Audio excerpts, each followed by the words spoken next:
Hello, traders. FX Pip Collector here. Today is Thursday, May 23rd, and this is my recap of the top videos of the day. And gold versus the US dollar came in number one today, so we're going to do a quick recap. If you'd like to see my full top-down analysis on gold versus the dollar, make sure you check out the video linked at the end of this video over here. So we definitely did continue that wave 3 today. I was talking about that this morning, that there's definitely a chance this could just keep on going down, and that you definitely shouldn't even think about going long unless you have a break of structure to the upside, which you definitely still do not have. I think we're most likely still in a wave 3.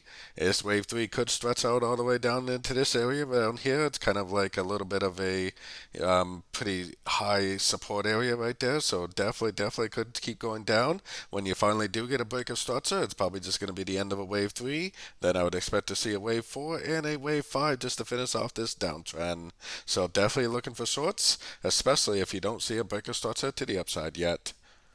So don't forget to join my free Discord channel, which is in the corner down here to the left. And don't forget to check out my membership program that gives you access to the daily live analysis and trading sessions, where I cover every single pair on this list right here from top to bottom. And it also gives you access to all my swing trade setups that I share with the group at the time of entry by signing up at my website, fxpipcollector.com. As always, thank you and happy trading.